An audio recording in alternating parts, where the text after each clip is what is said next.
evacuations. Roads are quiet. People have moved out of these areas. What few residents are still in those areas is you still have time, but really the focus today is going to be about safety. Due east. We're on a barrier island, I think. We are on a barrier island. Perfect. Onshore somewhere was the movement we were given by the Hurricane Center. That there is a jog in this, there is a wobble to the track. West-northwest, then northwest, then west-northwest, then northwest. Then it's back up to a Category 3. So it is a very dangerous hurricane. Very little has changed regarding steering currents in this hurricane. Still being steered by a lower degree of high pressure to the north, kind of driving and getting some damage. Adjustments, but doing some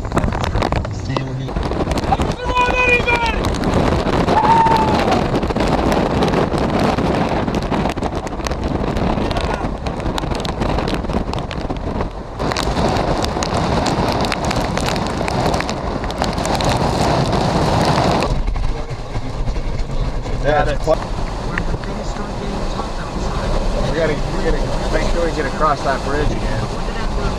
Yeah.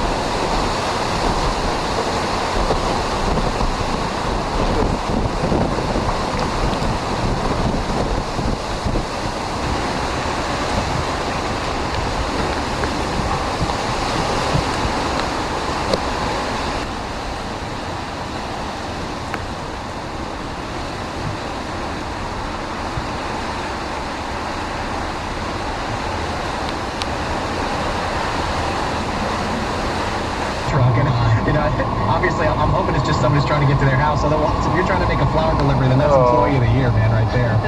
But well, how was it driving in terms of situation over there? Is a lot different than what we're experiencing here. Here in Vero Beach, we crossed. All right, once again, there's very little beach over on the barrier islands in Indian River County. We saw a volleyball net that was pretty much buried halfway through. There was also a lifeguard stand, as you mentioned. We're in Vero Beach, right along the Indian River.